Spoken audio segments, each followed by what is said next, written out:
안녕하세요. 직당 토지연구소장 김현철입니다.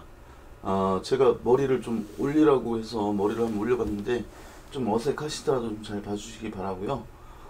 내일도 그 새벽부터 좀 일정이 좀 움직여야 돼서 여러분한테 지금 현재 댓글 달아주신 분의 DSR, 그러니까 부채를 가졌을 때 부채가 은행에서 받을 돈보다 오버가 되면 대출 회수를 하는 DSR, 이게 40%가 맞는지 그거를 다 댓글을 달아주셔서 이 부분 좀 달아달라고 하셔서 제가 이제 영상을 찍는 건데요.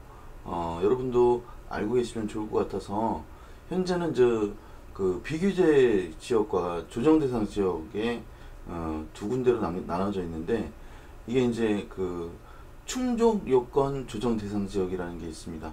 어떤 조건을 충족했을 때 조정 대상 지역으로 바뀌는 지역인데, 세종시가 지금 비규제 지역으로 좀 풀렸기 때문에 아파트 가격이 다시 올라가고 있는데, 그건 다시 좀 빠질 거라고 예상이 되는데, 왜냐면 그 세종시 같은 경우는 도시의 확장성이 없기 때문에 그래서 이런 요건들이 생겼을 때 조심해야 될 거라고 여러분이 생각하시면 좋을 것 같고요. 한눈에 볼 수 있게 제가 영상을 준비했는데 잠깐 보실게요. 보면서 설명드릴게요. 지금 여기 보시면 비규제 지역 중 조정대상 지역과 요건을 충족하는 곳 목록이 나와 있는데, 빨간색 부분, 여기 보시면 빨간색 부분이 지금 투기과열지구입니다. 여기 빨간색 표시가 되어 있죠. 핑크로 이렇게 풀린 지역이 현재 조정 대상 지역인 겁니다. 여기 보니까 땅 모양 보니까 딱 세종이네요. 그리고 이제 이쪽에서도 투기과열지구가 딱 보니까 여기 대구이겠고, 이렇게 이제 과열지구로 묶인 지역들이 있고, 대구 중에서 뭐 달서구는 조정 대상 지역 충족 요건에 해당했을 때, 부산도 이 지역이 지금 조정 대상 지역인 겁니다.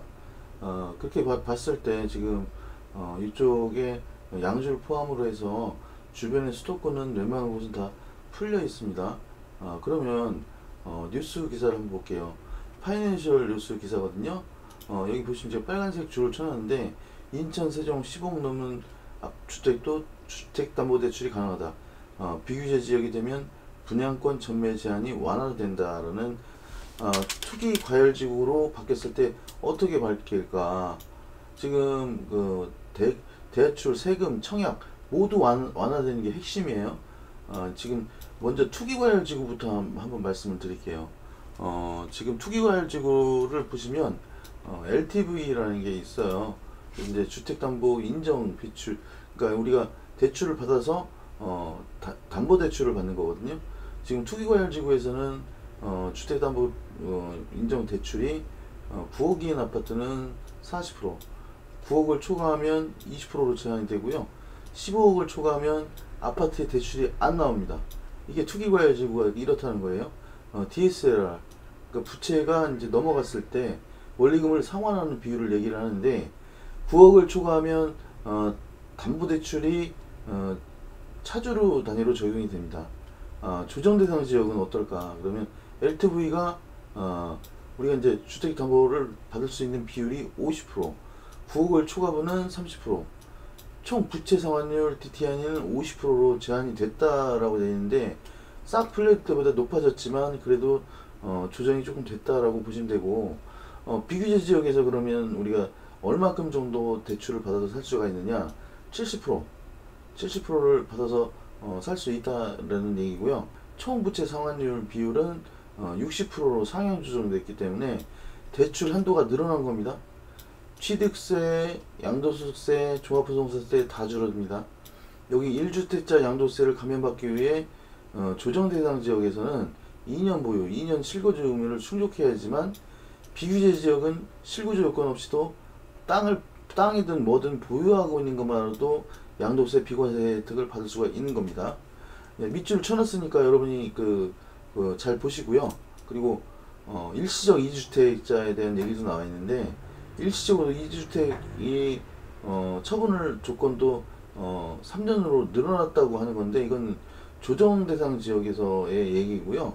2주택자도 기본 세율이 20% 중과, 3주택 30% 중과, 이렇게 이제 규제 지역에서가 조정 대상 지역에서 이제 이렇다는 겁니다.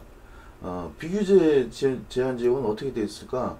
중과세율, 다주택 중과세가 적용되지 않고 양도 차익에 따른 우리가 이제 팔았을 때 6에서 45% 기본 세율만 적용이 된답니다. 그리고 다주택자 장기 보유 특별 공제라는 게 있는데요. 이거는 비규제 지역에서는 받을 수 있습니다. 양도 차익, 그러니까 양도소득세 팔았을 때 그 이익금을 30%까지 공제받을 수 있답니다. 조정 대상 지역에서 다주택자하고 규제가 풀린 지역을 비교를 다 한 거예요. 위에 설명드린 게 조정 대상 지역에서 이주택자의 경우에는 종부세율이 1.2에서 6%까지 적용이 되지만 규제가 해제되면 0.6%에서 0.3%로 적용이 됩니다.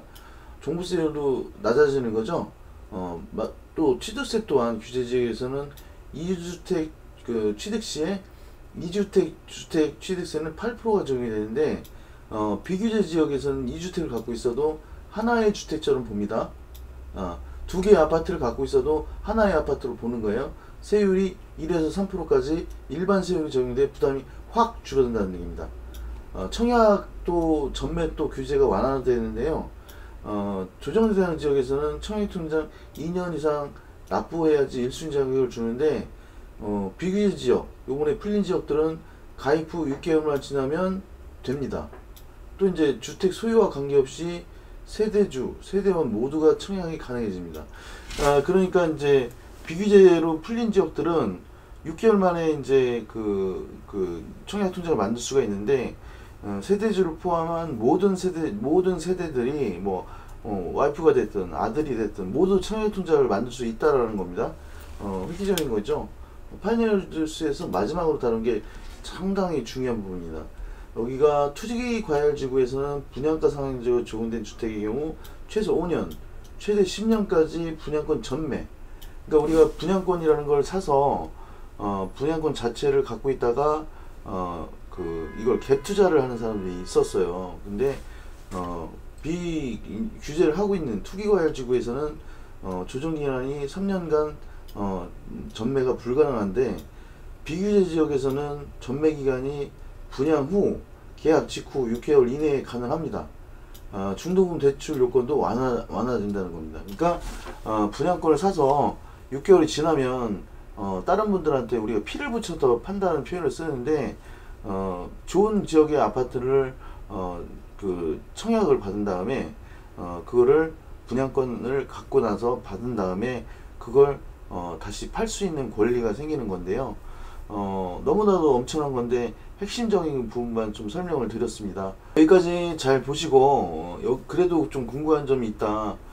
저한테 말씀해 주셨던 DSR 40%는 규제 지역에서만 해당되는 얘기고 비규제 지역은 우리가 주택담보대출을 받을 수 있는 비율도 70% 이상 늘어났고요. 90%는 안 되지만 70%까지만 돼도 어디예요?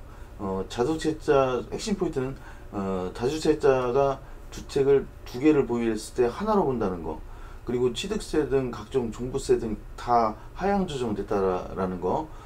비규제 지역은 분양권을 사고 나서 6개월이 지나면 계약을 하고 이제 분양권만 갖고 있는 경우에 6개월 이내에 다른 사람한테 팔 수도 있다라는 얘기입니다. 중도금 대출 요건도 완화됐고요.